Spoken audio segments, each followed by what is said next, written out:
লো মনে ও কে কে কে ভাই ভূত এফএম।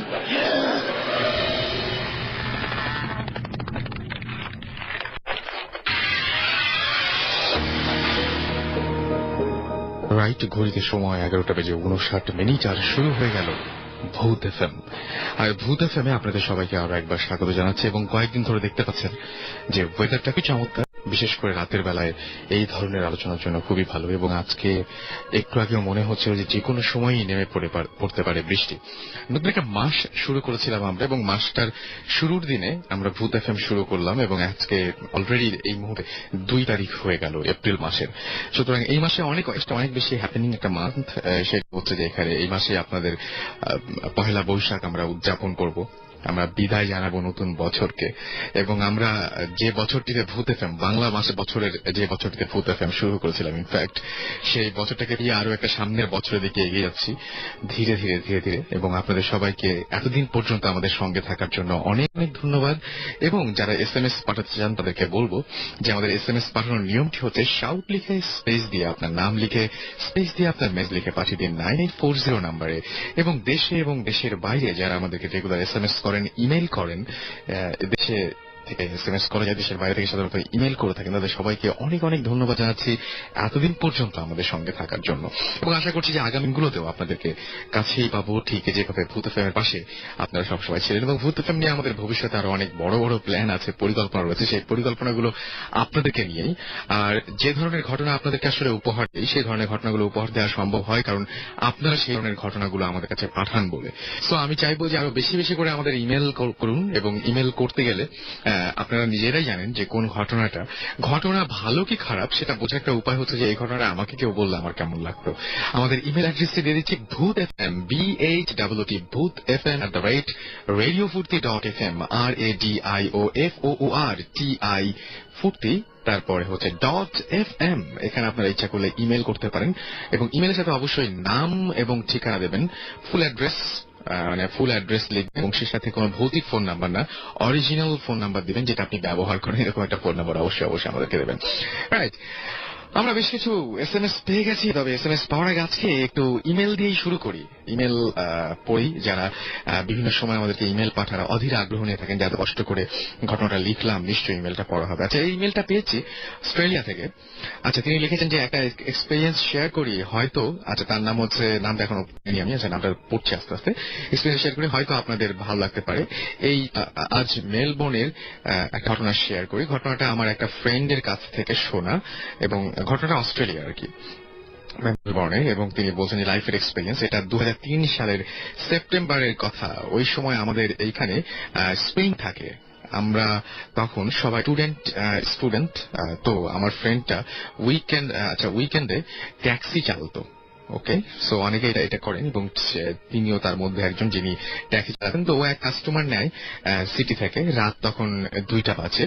কাস্টমার বলে যে সে একটা জায়গায় যাবেন, এবং সেই জায়গাটির নাম বলার সঙ্গে সঙ্গে তিনি বলে ওকে, অ্যাড্রেসটা দিয়েছে, এবং সেটা হচ্ছে রিমোট একটা এরিয়া। যে অ্যাড্রেসটা দিয়েছে সেই অ্যাড্রেসটা একটা রিমোট একটা এরিয়া, শহর থেকে বেশ একটু দূরে, বুঝতেই পারছেন।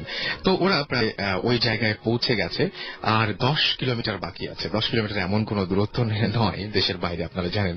এমন সময় একটা ছোট ব্রিজ পার হতে হবে। ঠিক এই সময় গাড়ির সামনে হঠাৎ করে যে ঘটনাটা ঘটে, এটা হচ্ছে একদমই দুজন প্রস্তুত ছিলেন না, গাড়ি তবে চলছিল। ব্রিজে ওঠা মাত্র দেখা গেল যে একটা মেয়ে লাফ দিয়ে গাড়ির সামনে এসে পড়ল। মেয়েটা ওয়েডিং গাউন পরা ছিল, এবং যে কিনা গাড়িকে মানে একদম গাড়িকে সজোরে ধাক্কা দিয়েছে, এরকম একটা অবস্থা হলো। Like when you hit something, তখন যদি এরকম কারে যদি হিট করে তাহলে যেটা হয় সেটা একদম বোঝা যায়, শব্দ হয়, একটা ঝাঁকুনি লাগে, তাই না? এবং এজন্য ও গাড়িটার সাথে সাথে স্টপ করে দেয়, যেহেতু সামনে এসে পড়ে। এবং এরকম একটা ঘটনা ঘটলে নিশ্চয়ই যে কেউ যেটা করবে, প্রথমে পাটা গিয়ার থেকে উঠে গিয়ে এক্সেলেটর থেকে আসলে যেটা হবে সেটা হচ্ছে যে এক্সেলেটর থেকে উঠে গিয়ে প্রথমে ব্রেকে পাটা পড়বে, তাই না? সো সেটাই হয়েছিল আর কি। এবং বাট ও প্যাসেঞ্জার বলে যে don't stop your car, just go ahead এবং ইটস নাথিং বারবার করে এটাই বলছিল যে আইল টেল ইউ লেটার যে কি হয়েছে আসলে। বাট প্যাসেঞ্জারের কথা না শুনে গাড়ি যেটা সে করে সেটা হচ্ছে গাড়ি দাঁড় করায় এবং নেমে ওই ব্রিজের ওপর এবং চারপাশে সে দেখায় যে কি দেখে, খুঁজে বের করার চেষ্টা করে যে কি তাকে হিট করলো, গাড়ির সামনে কি পড়েছিল। বাট ও কিছু দেখতে পায় না, গাড়ির কোনো ড্যামেজও হয় নাই এবং ওর সেফটির জন্য প্যাসেঞ্জারও সাথে সাথে নামে কিন্তু কিছু দেখতে পায় না। ওরা আবার স্টার্ট করে অ্যান্ড প্যাসেঞ্জারকে নামায়। দেন প্যাসেঞ্জার ওকে স্টোরিটা জানিয়ে দেয় যে সে বলে যে এখানে প্রায় এরকম হয় এবং এখান দিয়ে যারা যায় তারা মাঝে মাঝে এই ঘটনাটা ফেস করে এবং তারা কেউ কখনো গাড়িটা এখানে থামায় না। সে অ্যাডভাইস দেয় যে তুমিও কখনো এখানে এরকম কোনো ঘটনা ঘটলে জাস্ট গাড়িটা থামাবো না, গাড়িটা টেনে চলে যাবে। এবং যে ঘটনাটা হয় সেটা হচ্ছে যে ওই যে মেয়েটাকে সাধারণত সবাই দেখে ওই এলাকায়, সেটা যেটা হয়েছিল যে বিয়ের দিনে মেয়েটা অ্যাক্সিডেন্টে মারা যায় এবং তারপর থেকে খুব উদ্ভট টাইপের ঘটনা ঘটে সেখানে। আমাকে ইমেলটি করেছিলেন আখতারুজ্জামান এবং তার নিকনেমও রাসেল, লাইক মি। ওকে, সো তিনি থাকেন এখন অস্ট্রেলিয়াতে এবং অস্ট্রেলিয়া থেকে ইমেলটি আমাদেরকে করেন। ফোন নাম্বার সবকিছু দিয়ে দিয়েছেন এবং তিনি বলেছেন যদি কোনো ভেরিফিকেশনের দরকার হয় তাহলে আমরা যেন তাকে কল করি বা বেটার আরো যেটা তাকে যেন ইমেল করে কোয়েশ্চেন করি। তো আপনাদের কোনো কোয়েশ্চেন থাকে এসএমএস এর মাধ্যমে, এই ঘটনা যে শুনলেন এসএমএস এর মাধ্যমে আপনারা জানতে পারেন সেটা। তবে আমি আপনাদেরকে এই ঘটনার মতো একটা ঘটনা বলবো যেটা আমার সাথে ঘটেছিল। শুধু আমার সাথে না, আমার সেদিন গাড়িতে আমরা ঢাকার বাইরে গিয়েছিলাম, পুবাইলে গিয়েছিলাম একটা কাজে এবং পুবাইল থেকে ফেরার সময় গাড়িতে আমরা অনেকজন, প্রায় 4-5 জন হবে। এই ঘটনা আমি একদম ভূত এফএম যখন শুরু করি তখন একবার বলেছি, অনেকে হয়তো মিস করেছেন তার আমি বলছি। সেটা হচ্ছে যে এরকম হয় যে আশুলিয়া দিয়ে আমরা যেহেতু ঢাকাতে তাড়াতাড়ি ফিরতে হবে এবং সবারই কাজ আছে, রাত হয়ে যাচ্ছিল, সো আমরা চেষ্টা করেছিলাম যে আশুলিয়া দিয়ে ফিরবো, ঢাকার উত্তরে না ফিরে একদম মানে এদিক দিয়ে ঢুকে আমরা বাদ দিয়ে চলে আসবো। তো এরকম চিন্তা করা হলো এবং আমরা সরাসরি গাড়িটা নিয়ে আসছিলাম এবং আশুলিয়ার কোনো এক জায়গায় আমরা, মনে হয় এটা কোন জায়গাটা আমি মনে করতে পারছি না, তো দুপাশে এরকম পানির মতো ছিল বা ফাঁকা জায়গা ছিল, এরকম একটা জায়গা ছিল বেশ আগে। এবং হঠাৎ করে যেটা হলো যে আমরা সবাই গল্প করছি, সবাই খুব ভালোই আছি গাড়ির মধ্যে এবং গাড়ির সমস্ত কাঁচ লাগানো, ভেতরে এসি চলছে। হঠাৎ করেই বিকট একটা আওয়াজ এবং গাড়িটা হালকা একটু ঝাঁকুনি খেলো এবং মনে হলো যে জাস্ট একটা ইট বোধহয় অত বড় হবে না, তার চাইতে বড় কিছু দিয়ে খুবই জোরে গাড়িটাকে আঘাত করলো। এবং লিটারালি যেটা হলো যে আমার পাশের যে ডোরটা ছিল সেই ডোরে মনে হলো যে এসে গাড়িটা মানে বাড়ি খেলো, গাড়িটায় ওই ইটটা বাড়ি ছিল, ইটা টুকা, এবং খুব জোরে শব্দ হলো এবং বুঝতে পারলাম জাস্ট আওয়াজটা থেকে এবং গাড়ির কাঁপুনি থেকে বুঝতে পারলাম যে কত জোরে মারা হয়েছে। আমি সঙ্গে সঙ্গে মানে ডানে বায়ে তাকালাম গাড়ির গ্লাস দিয়ে এবং কিচ্ছু দেখতে পেলাম না, কিছু দেখতে পেলাম না, দেখার কথাও না। এমন না যে মানে চাইলেই আমি দেখতে পারবো, কারণ ঘুটঘুটে অন্ধকার, একদম ঘুটঘুটে অন্ধকার। তো আমার যে ড্রাইভার ছিলেন আমাদের সঙ্গে, তিনি বলতেছেন যে বারবার করে যে হ্যাঁ এটা কিছু না, এটা এরকম হয় এখানে, আসলে মনে হয় যে এরকম করে ভয়টা দেখিয়ে গাড়ি থামায়, তারপরে গাড়ি থেকে সব জিনিসপত্র নিয়ে চলে যায়, এটা মনে হয় কোনো ডাকাত এরকম কিছু একটা হবে। সুতরাং তিনি গাড়ির স্পিড মানে ভয়াবহভাবে বাড়িয়ে দেন এবং তিনি বলেন যে আমার সাথে এর আগেও এরকম বেশ কিছু হয়েছে।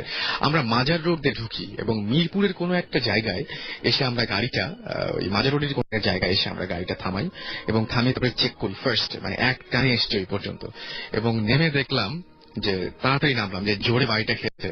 এবং ড্রাইভার বলছিল দেখেন দোষটা কিন্তু মানে এটা যদি আপনারা দেখলেন বলে তাই, কিন্তু যদি না হতো, আপনারা না থাকতেন, দোষ তো আমারই হতো, কারণ এই যে এত বড় একটা ইটের টুকরা দিয়ে মেরেছে।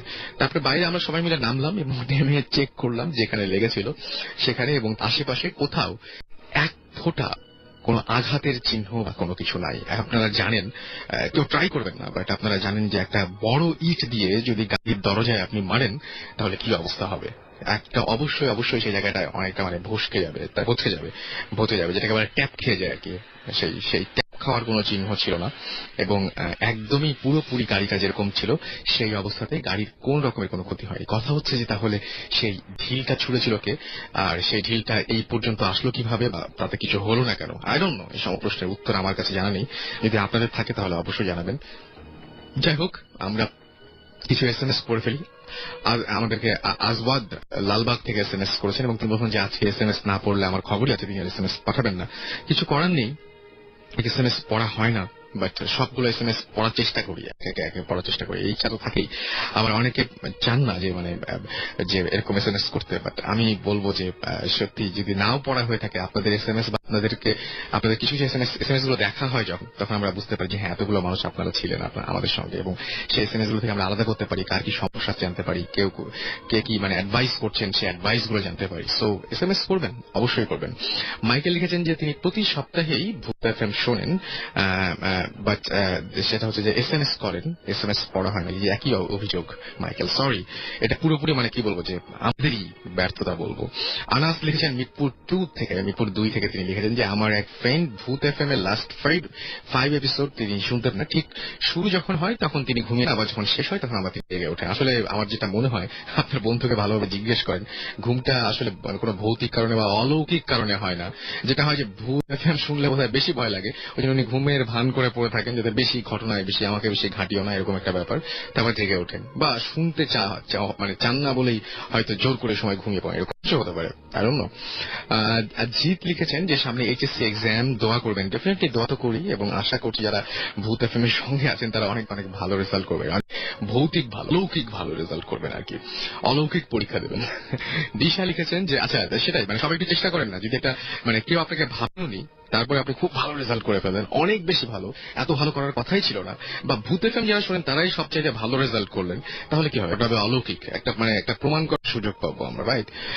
নিশা লিখেছেন যে আমি নিয়মিত ভূত FM শুনি, কারণ আমার খুব ভালো লাগে এবং খুব ভয় পাই। আমরা ভয় এটা শুনে খুব ভালো লাগলো, তার মানে হচ্ছে আমরা যা করছি তাচ্ছে কিছুটা হলেও। ওকে, লহমালিক উত্তর থেকে যে ভাইয়া ভূত FM আমার অনেক প্রিয়, বাট ভাইয়া আমার একটা কোয়েশ্চেন আছে। ওকে, কোয়েশ্চেন আছে যে যাকে অতৃপ্ত আত্মা বলি তার তো কোনো অস্তিত্ব নেই, বিকজ মৃতরা যেভাবেই মরুক না কেন তারপরে আর কিছু লিখতে পারেননি, SMS-টা আসেনি। আমি বুঝতে পারছি আপনি বুঝেছেন না, আমরাও কিন্তু এটা প্রমাণ করিনি যে অতৃপ্ত আত্মারাই এরকম প্যারানর্মাল ঘটনা ঘটায়, আমি কিন্তু সেটা একবারও বলিনি, তাই না? আচ্ছা, আমাকে পূজা SMS করেছেন এবং বলেছেন যে আপনি যদি আমার SMS এবার না পড়েন আপনাকে শো করতে দিব না।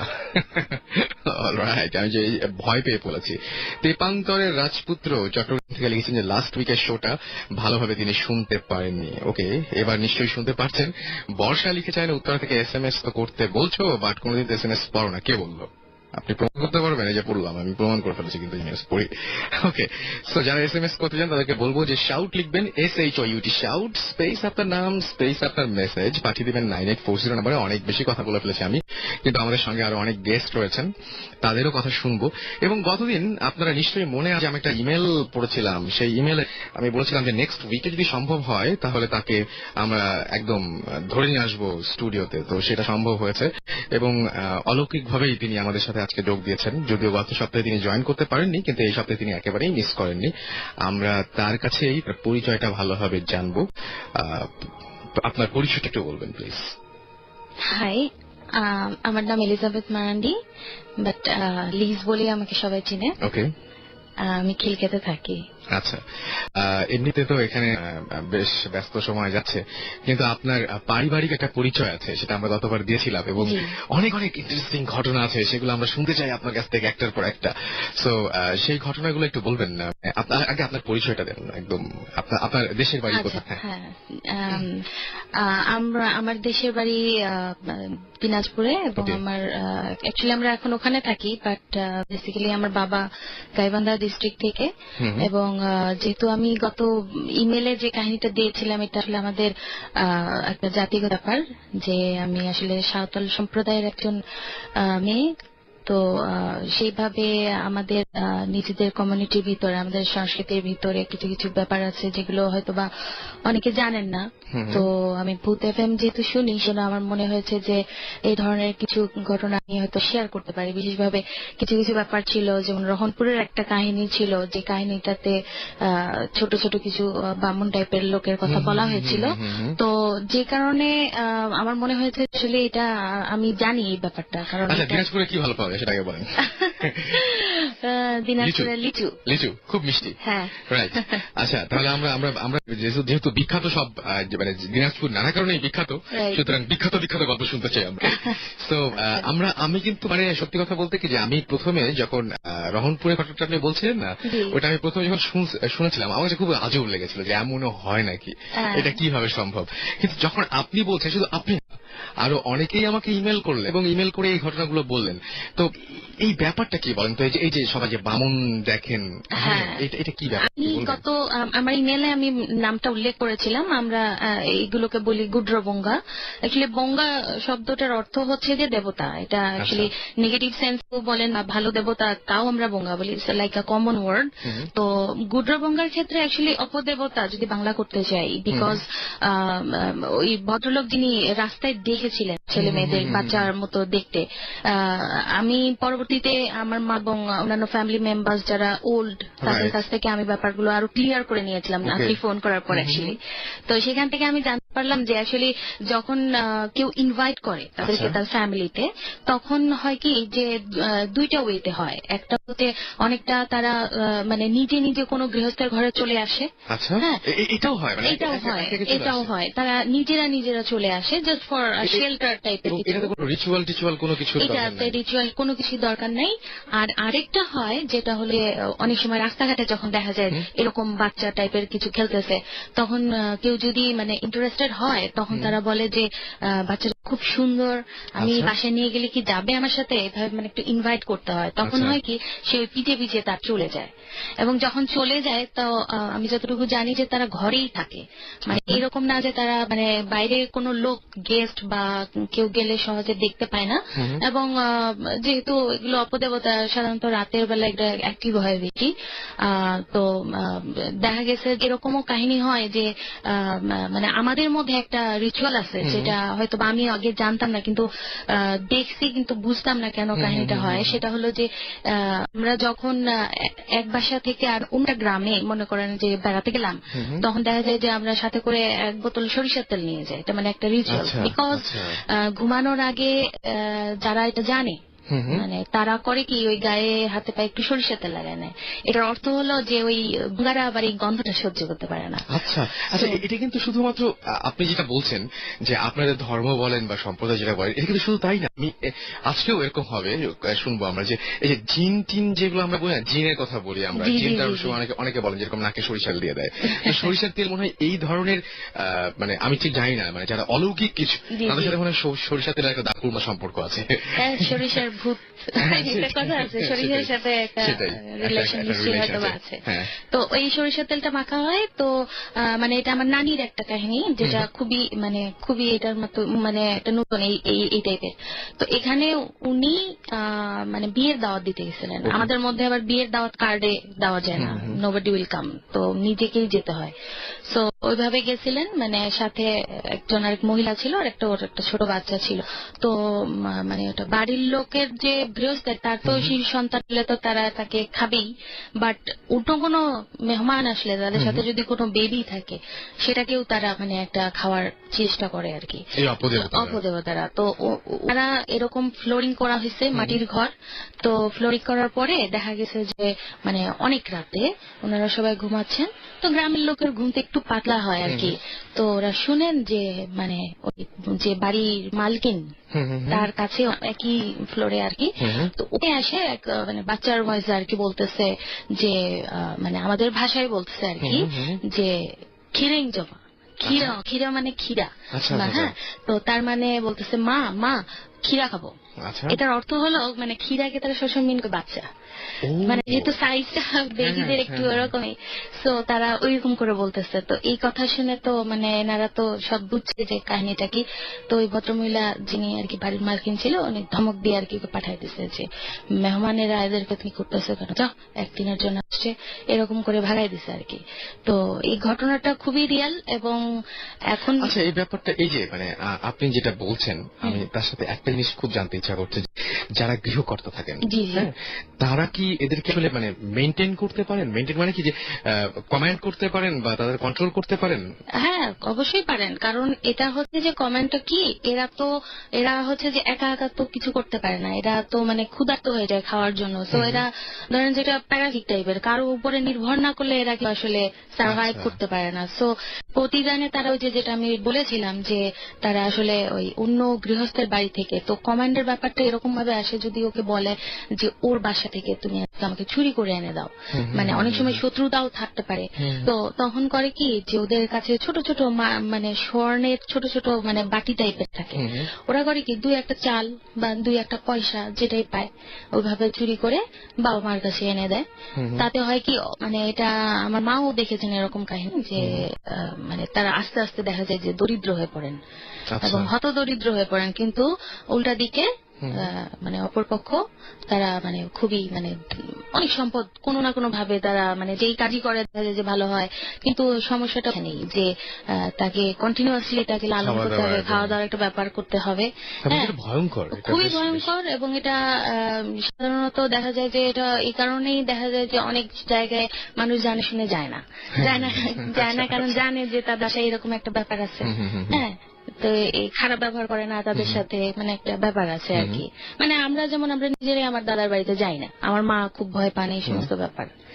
আচ্ছা, আমাদেরকে রহনপুর থেকে অলরেডি একজন শুনে মানে একদম SMS পাঠিয়ে দিয়েছেন, তার নাম হচ্ছে কায়সার রহমানি। তিনি বলছেন যে রহনপুর, তিনি বলছেন যে মারানজি বামুনদের ঘটনাটা আমি পাঠিয়েছিলাম, আমার প্রশ্নটা বামুনের মানে সাইজ, আচ্ছা বামুন সাইজ কেন, মানে আর তারা এই ধরনের কেন, এটা কি জানা আছে যে এই সাইজটা বিশেষ করে হয় কেন, এটা কি জানা আছে? অ্যাকচুয়ালি ব্যাপারটা হচ্ছে যে মানে এই যে এই দেবতাদের সাইজ কার কি হবে কোনোভাবেই এটা আমরা বলতে পারি না। হ্যাঁ, জিন কেন লম্বা হবে আমরা তো এটা বলতে পারবো না, ঠিক না? বাট আমরা এই কারণে গুড্র মানে ছোট আর কি, এবং মানে এটা খুব ছোট, খুবই ছোট, আর দেখা যায় এদেরকে। আচ্ছা, এরকম কখনো হয় যে তারা হয়তো খেপে গিয়ে বা তারা হয়তো মানে নিজেরা কোনো সময় গৃহকর্তাদের বিপক্ষে গেছে বা গৃহকর্তার ক্ষতি করেছে, এরকম সম্ভাবনা বা এরকম ভয়ের ব্যাপার থাকে নাকি? এরকম ভয়ের ব্যাপার থাকে, এটাও থাকে যে যদি আপনি ঠিক মতো তাদেরকে ধরেন মেনটেন করতেছেন না। যেমন আমার নিজের দাদার ক্ষেত্রে যেটা হয়েছে যে উনি মানে যখন পরপর অনেকগুলো ছেলে মেয়ে মারা গেল, ঠিক আছে, অনেক ছেলে মেয়ে মারার পরে আমার বাবা যেটা বললেন যে একবার আমার দাদা এরকম মানা করে উনি মানে হাটে চলে গেছিলেন বা কোনো একটা কাজে, তো তারপরে উনি মানে দেখলেন যে উনি অনুমতি ছাড়াই তার একটা সন্তানকে ওইভাবে ইয়ে করা হয়েছে। তো এটা নিয়ে আর কি বাবা বললেন যে অ্যাকচুয়ালি ক্ষতি বলতে অন্য কোনো ক্ষতি ওরা করে না, কিন্তু দেখা যায় যে আপনার পরিবারের সদস্যদের উপর ক্ষতিটা করে, এটা করে, অবশ্যই করে। ওকে, সো পরিবারের এরকম ক্ষতি হয়, তার মানে এই ঘটনাটা সত্যি। আচ্ছা, একটা জিনিস সেটা হচ্ছে যে এই যে মানে আমরা যে ভূত প্রেত বা মানে অলৌকিক শক্তি যাই বলি না কেন, আমরা এক একজন এক কথা বলি, তো অনেকে আছে যে অনেকে মানে আমরা কাউকে বিশ্বাস বা অবিশ্বাস কোনো কিছু করতে বলছি না, মানে আপনার কাছে পার্সোনালি কি মনে হয় এই যে অলৌকিক কোনো জগৎ আছে কি নাই, এটা কি মনে হয়? অলৌকিক জগৎ আছে, এটা আমি 100% বিশ্বাস করি। প্লাস আরেকটা বিশ্বাস করি, সেটা হচ্ছে যে ব্ল্যাক ম্যাজিক, যেটা আমাদের কমিউনিটির ভিতরে আছে। আমি হয়তো আপনাকে ফোনে বলেছিলাম যে ডাইনি বিদ্যা, যেটা এখন ব্ল্যাক ম্যাজিক শোনার পর লেগেছে। ওকে, এবং তিনি হচ্ছেন আমি একজন মেরিন ইঞ্জিনিয়ার। ওকে, এবং তিনি বলছেন যে আমার প্রফেশনের জন্যই আমাকে শিপে থাকতে হয়। আমি আমার ভাই দ্বারা রেকর্ডেড আগের পর্বগুলো আছে, কিছু পর্ব তিনি শুনেছেন সেটা বলছেন, এবং তিনি বলছেন তার ভীষণ ভয় লেগেছে। তো ঘটনা ঘটে 2006 সালের মে মাসে। আমরা তখন ইন্ডিয়ান ওশানে একেবারে মাঝে ছিলাম।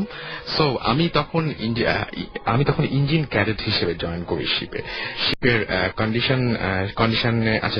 শিপের কন্ডিশন থাকার পরও ওই দিন অনেক গরম লাগছিল। আচ্ছা, এয়ার কন্ডিশন ছিল শিপের মধ্যে, তারপর অনেক গরম লাগছিল, তাই সে রাতে পোর্ট হলে ডোর খুলে জানালা খুলে লাইট অন করে ঘুমিয়ে থাকি। রুমের দরজাটাও ওপেন করে রাখি যেন বাতাস জানালা দিয়ে ঢুকে দরজা দিয়ে বের হয়। ঘুম হঠাৎ ভেঙে যায়, চোখ খুলে দেখি রুমে লাইট অফ, অ্যান্ড কে যেন আমার গলা খুব জোরে চেপে ধরে আছে। আমি নিঃশ্বাস নিতে পারছিলাম না। বাইরে চাঁদের আলো ছিল, খুব বাতাসও আসছিল রুমে। আমি সব দেখছি, বাট হাত পা কিছুই নাড়াতে পারছি না। হঠাৎ করে মনে পড়ল যে আয়াতুল কুরসি সূরাটা পড়া যেতে পারে, এবং অনেক কষ্টে মুখে যেই উচ্চারণ করা শুরু করেছি সাথে সাথে সাথে সব ঠিক হয়ে গেল। গলা সরে গেল, গলা থেকে হাতটা মনে হয় কেউ যেন সরিয়ে ফেললো, এবং দেখা গেল যে ছিটকিয়ে আমার গলা ছেড়ে দিয়ে যেন সোফাতে গিয়ে বসে। কিছুটা তিনি দেখতে পান যেটা তার গলার উপরে বা বুকের উপরে এতক্ষণ চেপেছিল, সেটা গিয়ে ছিটকে সোফার উপরে গিয়ে বসে, এবং আমি সাথে সাথে সমস্ত শক্তি ফিরে পাই। লাইট অন করে দেখি রুমে কেউ নেই। তার এতক্ষণ মনে হচ্ছিল যে একটা মানুষ তার বুকের ওপরে বসে তার গলা চেপে ধরেছিল, কিন্তু যে মুহূর্তে তিনি আয়াতুল কুরসি সূরাটা পড়া শুরু করলেন, সেই মুহূর্তে দেখলেন যে ছিটকে গিয়ে সেই অলৌকিক কিছুটা সোফায় গিয়ে বসলো, এবং লাইট তিনি আবার শরীরের শক্তি পাওয়া মাত্র যখন লাইট অন করলেন তখন দেখলেন যে ঘরে কোনো কিছুই নেই, বাট দরজাটা ভিতর থেকে লক করা ছিল। সাথে সাথে আমি রুম থেকে বের হয়ে আরেকজনের সাথে রুম শেয়ার করি, ওই রাতে ঘুমিয়ে পড়ি। পরদিন শিপের একজন ক্রু আমাকে বলে যে 1 বছর আগে যখন এই জায়গায় ছিল তখন একজন ইন্ডিয়ান ইঞ্জিন ক্যাডেট একই রুমে এই ঘরে গলায় ফাঁস লাগিয়ে সুইসাইড করেছিল, এবং তারপর থেকে এখানে এরকম প্যারানরমাল অনেক ঘটনা ঘটে। সো আমরা জানি না, হু নোজ যে কোথায় কি ঘটবে আমরা বলতে পারি না। আমরা মাঝে মাঝেই অনেক কিছু এক্সপিরিয়েন্স করি, অনেক কিছু ওভারলুক করি, আমরা আসলে জানি না যে কি ঘটে, এবং আসলে অনেক কিছু আমরা জানতেও চাই না কোথায়। যদি অনেক কিছু জানি তাহলে হয়তো কি বলবো যে যাই হোক, তিনি যে গল্পের শেষে বলছেন, যাই হোক তার লাশটি 1 উইক শিপের ফ্রিজে ছিল। যখন পোর্ট খালাস করা হয় তখন তার লাশটিও আর কি নামিয়ে ফেলা হয়, এবং সেটার জন্য হয়তো এরকম প্যারানরমাল একটা ঘটনা ঘটেছিল। যাই হোক, সো আমরা আবারও কথায় ফিরে যাব, এবং আমাদের সাথে যারা গেস্ট রয়েছেন তাদের কাছে ফিরে যাব। আমরা একটু আগে একটা ঘটনা শুনছিলাম, আরেকটা ঘটনা শুনবো আপনার কাছে। আপনার নামটা আরেকবার বলবেন, যেহেতু চেহারা দেখা যায় না, বারবার নাম বলতে হয়। মিনহাজ। সো মিনহাজ, আপনার সেকেন্ড যে ঘটনাটা আছে সেটা একটু বলে ফেলেন। হ্যাঁ, এই ঘটনাটা ঢাকা দোহার নবাবগঞ্জে। আমি আর আমার বেস্ট ফ্রেন্ড রন, আমরা দুইজনে রনের নানা বাড়িতে গেছিলাম। তো আমরা সবসময়, এটা প্রথম দিককার ঘটনা, আমরা সবসময় আর কি নানা বাড়িতে গেলে বলি যে দাদা বাড়িতে যে এরকম করছি, এই ভূত এক্সপিরিয়েন্স করছি। দাদা বাড়িতে গেলে যে বলি যে নানা বাড়িতে এরকম অবস্থা। এই ঘটনার পর আমরা আর কোনোদিন এসব কাউকে বলি না। আর তো প্রথমে আমরা ওখানে যাওয়ার পরে মোবাইলের নেটওয়ার্ক পাও খুব টাফ। ওখানে কোনো কার্ডের দোকান টোকান নাই, বাজার মোটামুটি দূরে, বেশি দূরে না। আমরা বাজারে গেছি বিকালের দিকে, আমি রনি। তো আমরা অনেকক্ষণ ঘোরাফেরা করছি, তারপরে কার্ড টার্ড কিনছি, মোবাইলে যা যা লাগে। আমরা বুঝতে পারি নাই যে, আমরা তো ভাবছি যে রাত 8টা আমাদের কাছে কিছুই না, কিন্তু আমরা যখন বাজার থেকে ফিরছি তখন চারিদিকে গ্রাম পুরা, ওখানে ঢাকায় মনে করেন রাত 1টা এরকম অবস্থা হয়ে গেছে। আচ্ছা, তো আসার সময় তো বলছে আচ্ছা ঠিক আছে তাড়াতাড়ি চল আমরা যাই। তো আমরা আসতেছি, রাস্তা দিয়ে আসলে অনেক দূর, বেশি অনেক বড় একটা মাঠ, ওই পুরো মাঠটা ঘুরে আসতে হবে রাস্তা দিয়ে আসলে। তো আমরা বলছি যে আচ্ছা ঠিক আছে আমরা মাঠের মাঝখান থেকে ক্রস করে যাই শর্টকাট নিয়ে। ঠিক আছে, আমরা নামছি মাঠের মাঝখান থেকে, আমরা যাইছি। রন একটু সামনে, আমি একটু পিছনে। আচ্ছা, তো রন একটু পরে রন থেমে গেছে, আমি ওর পাশে যে থামছি। রন আমাকে বলছে যে শুনলি? বললাম যে হ্যাঁ আমি শুনলাম, কি ব্যাপার? পরে আমরা একটু তাকাইলাম, রন আগে তাকাইছে, বলতেছে যে একটা মহিলা গাছের নিচে বসে কাঁদতেছে। আমি রনকে বললাম যে ব্যাপারটা তো খারাপ অবশ্যই, এখন দৌড় দিস না। আচ্ছা, দৌড় দিতে কেন নিষেধ করলেন?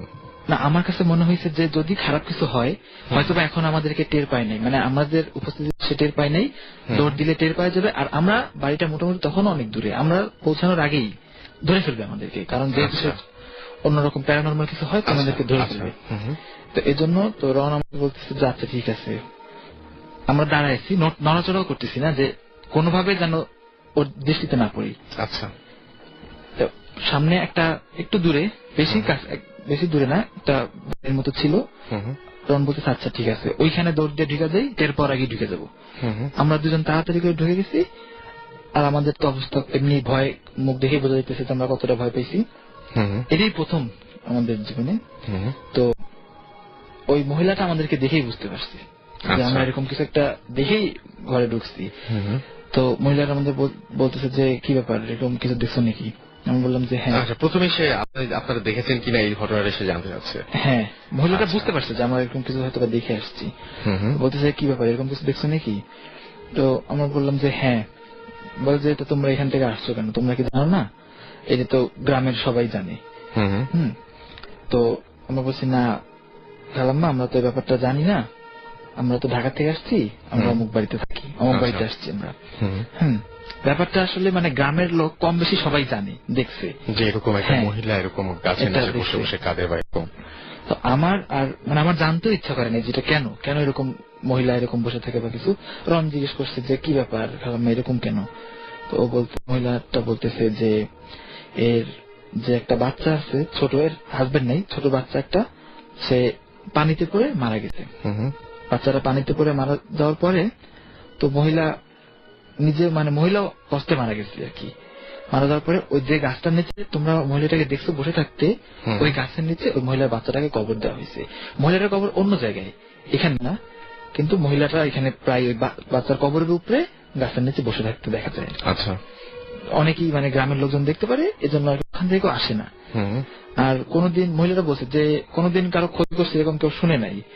হ্যাঁ, আর মহিলারা আমাদেরকে একটা নিজের অপিনিয়ন জানিয়েছে যে আমার মনে হয় যে ক্ষতি কারো করবে না, কারণ ওর বাচ্চাটা কেউ মায়ের ফেলায় নাই, এমনি পানিতে পড়ে মারা গেছে, তো কারো দোষ নেই যে সে মানুষের ক্ষতি করবে। সে নিজেই ওখানে মানে শোকে, সে নিজেই ওখানে মানে বলতে পারতেছে না, এই জন্য ওখানে বসে আর কি সে কাঁদে। ওকে, আমরা আবারও কিছু SMS এ চলে যাই এবং আমাদেরকে SMS করেছেন আঞ্জানা এবং আদ্রিতা, দুজন SMS করেছেন এবং তিনি বলছেন যে আচ্ছা ভূত FM শুনে, তিনি বলছেন যে ভূত FM শুনে অনেক ভয় লাগছে। Thank you so much. Jamil লিখেছেন সিলেট থেকে, এলিজাবেথ তাকে বলেছেন যে অনেক মানে ভালো লেগেছে তার ঘটনা, বুঝতেই পারছি তার SMS-টি পড়েই। গাজী লিখেছেন যে আচ্ছা ভাইয়া আপনার SMS-টা পড়েন না কেন, যে পড়ে ফেললাম SMS। আমাদেরকে এছাড়াও মিজান রানা লিখেছেন যে তারা অনেক এনজয় করছেন, thank you so much. Moutushi লিখেছেন যে আমি আমাদের বাসার কথা বলছি, আমার বাবা রাত 4টায় তাদের একজন মারা গেছে এন্ড আমাদের বাড়িতে কোনো মানে ছেলে ছিল না। আই থিঙ্ক যে আমাদের বাসায় ব্ল্যাক ম্যাজিক আছে। ওকে, সো আপনি একটা কাজ করতে পারেন, আপনার ঘটনাটা বড় করে লিখে আপনি ইমেল করতে পারেন bhootfm@radiofurti.fm এ। আর যারা এই মুহূর্তে জয়েন করলেন তাদেরকে বলবো আমাদের SMS করার নিয়মটা হচ্ছে শাউট লিখে SHOUT শাউট লিখুন, তারপরে স্পেস দিয়ে আপনার নামটি লিখুন এবং স্পেস দিয়ে আপনার মেসেজ লিখুন, তারপরে পাঠিয়ে দিন 9840 নাম্বারে। আচ্ছা, মাসুম শ্যামলী থেকে লিখেছেন আমাদেরকে যে তাদের সাথে একটা ভূত থাকে। ওকে, মানে এটা খুবই ভালো একটা ব্যাপার। অপু আমাকে SMS করেছেন এবং অপু SMS করেছেন মহাখালী থেকে, না মহাখাল এখান থেকে SMS করেছেন। আচ্ছা, সজল বরিশাল থেকে SMS করেছেন, অভি আমাদের চট্টগ্রাম থেকে SMS করেছেন, শিশির থ্যাঙ্কস জানিয়েছেন তারা ভূত FM শুনতে পাচ্ছেন এই জন্য। রথিন রাজশাহী থেকে SMS করেছেন আমাদেরকে, জানতে চেয়েছেন সুমন সাকিব ভাইরা কই। ওকে, আর মোস্ট ওয়ান্টেড ভূত তিনি আমাদের SMS করে বলেছেন যে ভূত স্ট্রিম কি আসবে, আজকে আসার কথা, দেখা যাক কি হয়। টুম্পা খুলনা থেকে SMS করেছেন এবং তিনি বলেছেন যে SSC এক্সাম দিচ্ছেন তারা, এক্সামের আগে ভূত FM মানে শোনাটা ঠিক হবে কিনা আমি ঠিক বুঝতে পারছি না। মানে SSC এক্সামের মাঝখানে বা মানে যাদের এক্সাম রয়েছে তাদের একটু অ্যাভয়েড করা উচিত। আচ্ছা, এছাড়া আমাদেরকে সুষম SMS করেছেন, আমাদেরকে SMS করেছেন ইয়াসার, আমাদের SMS করেছেন রুহি, আমাদেরকে SMS করেছেন অনিক ভূতের বাপ, SMS করেছেন আমাদেরকে অহনা ধানমন্ডি থেকে। এছাড়া আমাদেরকে SMS করেছেন রহমান, আচ্ছা শ্যাম রহমান, না শ্যাম রহনপুর থেকে। ওকে, সো যারা এখন SMS পাঠাননি বা পাঠাতে চাচ্ছেন তাদেরকে বলবো যে শাউট লিখে স্পেস দিয়ে আপনার নামটি লিখে স্পেস দিয়ে আপনার মেসেজটি লিখে পাঠিয়ে দিন 9840 নাম্বারে। আমরা আবারও এলিজাবেথ আপনার কাছে চলে যাব। আপনার নিজের এমনি তো আপনি বললেন যে অনেক ঘটনা বললেন, সেই ঘটনাগুলো আরো মানে নিজের ঘটনা বলতে বলতে হয়তো আরো কিছু ঘটনা মনে আসবে, মাথায় আসবে, তখন আপনার নিশ্চয়ই শেয়ার করবেন। তো মানে এমনিতে নিজে কোনোদিন কোনো কিছু এক্সপিরিয়েন্স করেছেন এরকম কোনো কিছু? হ্যাঁ, আমি কয়েকবারই এক্সপিরিয়েন্স করেছি। তার মধ্যে একটা এক্সপিরিয়েন্স আছে যেটা মানে আমি খুব স্পষ্টভাবে মানে এখনো খুব ফিল করি। আর যেহেতু এটা আমি মানে কয়েক বছর আগের ঘটনা, তো আমার খুব পরিষ্কার ভাবে মনে আছে। আচ্ছা। তো সেই সময় আমি ইউনিভার্সিটিতে পড়তাম, আর এটা ইন্ডিয়ার একটা ইউনিভার্সিটি ছিল, আর আমি থাকতাম একটা মেসে। আচ্ছা। এবং আমার এই মেসটা ছিল একটা বড় একটা পাড়ার, মানে একদম কর্নারের একটা বাসা। আচ্ছা। এবং বাসাটা ছিল টোটালি মানে একটা দোতলা বাসা, কিন্তু বাসাটা অনেকটা দেখলে মনে হবে একদম কর্নারে, একটু বিরাট এক আম গাছের নিচে ছোট্ট একটা দোতলা। এবং কেউ বাড়িওয়ালা থাকতেন না, মানে অনেকটা নিচতলাটা পুরা ধুলা টোলা একদম পুরা অ্যাবান্ডন্ড আর কি। তো সেই রকম একটা বিল্ডিং এর দোতলায় ছিল। হঠাৎ করে এরকম কোনদিন মাথায় আসে, চিন্তা হয়নি যে এরকম কেন? না, অ্যাকচুয়ালি আমি জানতাম যে ওনারা মানে আরো ভিতরে শহরের দিকে, মেইন শহরের দিকে তারা ফ্ল্যাট কিনে ওইদিকে, যেহেতু ছেলের অফিস ছিল ওইদিকে, তো ওই বাসাটা সেই জন্য মেয়েদের কাছে ওনারা মেস দিয়েছিলেন। তো আপনার সারা বিশ্বে এটা সবাই জানেন যে এটা আছে। যেমন আমরা দোয়া পড়ি, এটা কি, এটা এটা পাওয়ার পাই, এটা কিভাবে পাই? তো definitely Lucifer is there, devil is there, তাহলে তারও তো নিশ্চয়ই একটা ব্যাপার আছে। তো এই দিক থেকে আমি জানি যে এটা আছে। এবং মানে আমরা সাঁওতালরা বিশেষভাবে আমরা এটা আমাদের সংস্কৃতির ভিতরেই আছে। তো আমরা এটা অস্বীকার করতে পারি না, এবং এটা আমাদের আমরা মানে এক্সপিরিয়েন্স করি ডে টু ডে লাইফে অনেক সময়। সো আমরা যে ধর্মাবলম্বী হই না কেন, যেহেতু এটা আমাদের একটা কালচারের ভিতরে আছে, আমরা এটা বিশ্বাস করি। অলরাইট, আমরা তো এখন মানে সবকিছু যদি আমাদেরকে এখন শুনিয়ে দেন উনি, তাহলে বুঝতেই পারছেন লিজ যদি আমাদেরকে সবকিছু শুনিয়ে দেন, তাহলে আপনারা হয়তো অনেকেই মানে অফ করে ফেলতে পারেন। সুতরাং লিজকে এখনই যেতে দিচ্ছি না, তার আগে আমরা আরেকজনের সাথে পরিচয় হবো, আবার ফিরে আসবো লিজের কাছে। তার আগে আমরা আরেকজন গেস্ট রয়েছেন, তার কাছে একটু পরিচিত হব। কি নাম আপনার? হ্যালো লিসনার্স, আমি মিনহাজ। আপনি কোথা থেকে এসেছেন একটু বলেন, আপনার ঠিকানাটা বলেন। কাফরুলে থাকি আমি। কাফরুলে থাকেন, ওকে। সো আপনার কিছু ঘটনা আছে আমরা জানি, যে ঘটনাটা আপনি একটা ঘটনা বলেছিলেন, আমাকে দুটো ঘটনা বলেছিলেন। ইনফ্যাক্ট কোনটা দিয়ে শুরু করতে চান? আচ্ছা, আমি আমাদের গ্রামেরটা দিয়ে শুরু করি। আমি মানে আমাদের গ্রামটার একটা পুকুর আছে, যে পুকুরটা কি মহিলাদের জন্য, এটা বাড়ির পিছনকার দিকে, এখানে ছেলেরা যেতে পারে না, মহিলারা আর কি গোসল করে, কাপড় চোপড় ধোয় এরকম। তো ওখানে আর আমার একবার আমি আর আমার একটা চাচা ওখানে গেছি মাছ ধরার জন্য। তো ওখানে লুকায় মাছ ধরতে হয়, সবাই মাছ ধরতে পারে না, বছরে একদিন মাছ ধরা হয়, গ্রামবাসী ভাগাভাগি করে নেয়। আচ্ছা। তো ওখানে মানে যদি দেখে ফেলে মাছ ধরতে সিঙ্গেল কাউকে সমস্যা হবে। তো আমরা রাত্রে, অনেক রাত্রে আজানের আগে, ভোরের আগে গেছি ওখানে মাছ ধরে। তো আমার যে চাচা উনি কাদার ভিতরে মানে ডুবে মাছ ধরতেছে, হাতে হাতে মাছ ধরতেছে, আর আমি পাশে দাঁড়ায় আছি। তো এই সময় আমার চাচার একটা চাচা, একটু দূর সম্পর্কে, আপন না, তো উনি ওখানে কিছু কবরস্থান আছে, সে কবরের দিকে যাইতেছে। আচ্ছা। যাইতেছে, তো আমার চাচা ওনাকে ডাক দিচ্ছে, ওনার নাম হচ্ছে ইউসুফ। ইউসুফ কাকা বলে ডাক দিচ্ছে। ডাক দিয়ে ওঠার পরে সাডেনলি ওনার মনে পড়ছে যে ইউসুফ কাকা তো মারা গেছে অনেকদিন আগে, কিন্তু উনি ব্যাপারটা বুঝতেই পারেনি, কারণ সামনে একদম চোখের সাথে দেখা, ওনারা খেয়ালই নেই ব্যাপারটা। তো ডাক দেওয়ার পর কিছুক্ষণ পরে ডাক দিছে, কিন্তু কোনো ওখান থেকে কোনো রিপ্লাই নাই, হাঁটতেছে। এরপরে হঠাৎ করে আজান দিছে, পরে ব্যাপারটা মিলাই গেছে। আর তার আগেই কাকার মনে পড়ছে আমার যে তো মারা গেছে 2 বছর আগেই আরো। তো ব্যাপারটা জানার পরে উনি পানির ভিতরে মানে নিজের শরীর পুরো ডুবে ফেলাইছে, যাতে কোনো সমস্যা না করতে পারে, কিন্তু সমস্যা হয় নাই কোনো। আপনি বলেন। এরপরে উনি আমাকে নিয়ে তাড়াতাড়ি করে গ্রামে মানে বাসায় চলে আসছে, আমাদের বাড়িতে নিয়ে চলে আসছে, জানে আমি তো গেছি ওখান থেকে, যেন আমার কোনো সমস্যা না হয়, এ কারণে আর কি আমাকে নিয়ে তাড়াতাড়ি চলে আসছে। ওকে, সুতরাং যে মানুষটিকে দেখেছিল সেই মানুষটি আসলে কোনো অস্তিত্ব তখন ছিল না, উনি অনেক আগে মারা গেছেন, এবং দেখার কিছুক্ষণ পরে তার সেটা মনে হয়ে যাচ্ছে ওনাকে কেন দেখলাম, উনি তো মারা গেছেন। ওকে, আমরা একটা ব্রেক নিব, তবে তার আগে বলি যে ফারহা খুলনা থেকে আমাদের এসএমএস করে বলেছেন যে আজকে তুমি খুব ফুর্তিতে আছো মনে হচ্ছে। হ্যাঁ, আজকে আমি খুবই ফুর্তিতে আছি, এবং আমার মনে হচ্ছে যে আজকে বিশেষ করে আমরা আজকে আপনাদেরকে একদম ডিফারেন্ট কিছু, এটা হচ্ছে যে মানে আপনাদেরকে ডিফারেন্ট কোনো ধরনের ঘটনা শোনাতে পারছি। এটা লিজের কারণে সম্ভব হয়েছে, এবং অনেক কষ্ট করে এসেছেন, এবং তাকে এই জন্য আরো একবার ধন্যবাদ জানাবো। আজিজ লিখেছেন এবং তিনি লিখেছেন যে সিলেট থেকে। তিনি এইচএসসি এক্সাম দিবেন এবং তিনি আমাদের কাছে এসএমএস পাঠিয়েছেন। এছাড়া আমাদেরকে এসএমএস পাঠিয়েছেন দেখতে পাচ্ছি চিটাগং থেকে পিয়াস অ্যাঞ্জেল এসএমএস পাঠিয়েছেন, রাজশাহী থেকে আলী দেলোয়ার রহনপুর থেকে লিখেছেন এবং রহনপুর চাঁপাইনবাবগঞ্জ থেকে, এবং তিনি বেশ মজা পাচ্ছেন এরকমই জানিয়েছেন। এবং আমি দেখছি যে আসলে আজকে রহনপুরের ঘটনা যেহেতু বলা হচ্ছে থেকে প্রচুর এসএমএস পাওয়া যাচ্ছে এবং রহনপুরে যে ঘটনাগুলো সেই ঘটনাগুলো এর আগে আমরা শুনেছি এবং ঘটনাগুলো খুব ইন্টারেস্টিং এবং এসএমএস এবং ঘটনা নিয়ে আবারও ফিরে আসবো। সো স্টে টিউন, কোথাও যাবেন না, ফিরে আসছে একটু পরে। মাঝখানে ছোট্ট করে একটা গান শুনে আসবো।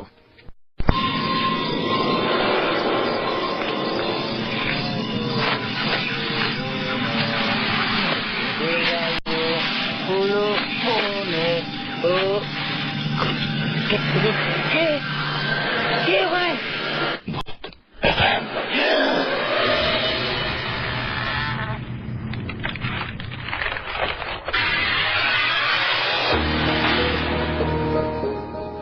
দ্যাটস রাইট, শুনছেন সবসময় রেডিও ফুর্তি, সাথে আছি রাসেল। চলছে ভূত এফএম, আর ভূত এফএমে আরো একবার আপনাদের সবাইকে স্বাগত জানাচ্ছি এবং সেই সাথে আপনাদের এসএমএস পাচ্ছি অনেক এবং এসএমএস এর জন্য ধন্যবাদ আপনাদেরকে জানাচ্ছি। আর সেই সাথে এসএমএস তো পড়বই, তবে তার আগে ছোট্ট করে আরো একটা ইমেল পড়ে ফেললে মনে হয় ভালো হয়। তো একটা ইমেল পড়ে ফেলি। আচ্ছা, আমাকে লিখেছেন তিনি লিখেছেন যে আচ্ছা, আমি অনেকবার প্যারানরমাল অ্যাক্টিভিটি এক্সপেরিয়েন্স